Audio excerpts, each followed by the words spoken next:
এই সময়টাকে যারা কাজে লাগায় না, আল্লাহ তাদেরকে বলছেন তারা ধ্বংসপ্রাপ্ত। এই সময়টাকে কাজে লাগিয়ে কয়েকটি কাজের কথা আল্লাহ বলছেন, এই কাজগুলো যারা করে না, সময়টাকে কাজে লাগিয়ে এরা ক্ষতিগ্রস্ত মানে এরা ধ্বংসপ্রাপ্ত। এই সূরাটার নাম হলো সূরাতুল আসর। সূরার নাম কি? সূরাতুল আসর। আসর মানে সময়, যুগ। কেউ বলছেন এটা আসরের ওয়াক্ত, কেউ বলছেন দিনের শেষ ভাগ। তবে আসর বলতে যুগ বোঝায়, সময়। এটার ক্ষুদ্র অর্থ হলো, একক অর্থ হলো সময়, প্রত্যেকটা সেকেন্ড, প্রত্যেকটা মুহূর্ত।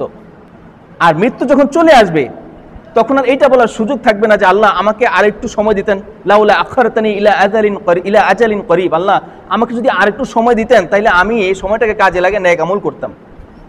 এই আফসোস যেন করা না লাগে, এই জন্য তোমরা জীবন থাকতে জীবনের সময়টাকে, প্রত্যেকটা মুহূর্তটাকে কাজে লাগাও, আল্লাহর রাস্তায় ব্যয় করো, আল্লাহর রাস্তায় দান করো। শুধু এখানে দানের কথা না, প্রত্যেকটা নেক আমলই এটা লিখিত হইতেছে।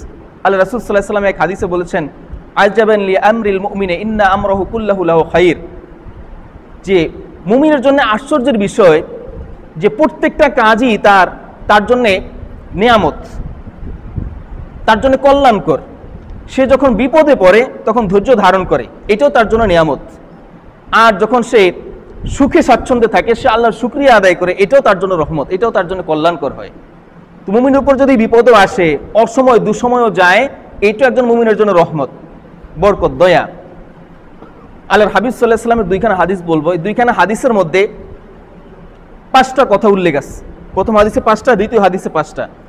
এক হাদিসে আল্লাহ রাসূল সাল্লাল্লাহু আলাইহি ওয়াসাল্লাম 2বার সময়ের গুরুত্ব সম্পর্কে বলছেন, আরেক হাদিসে 5টার মধ্যে 3বার সময়ের গুরুত্ব সম্পর্কে বলছেন।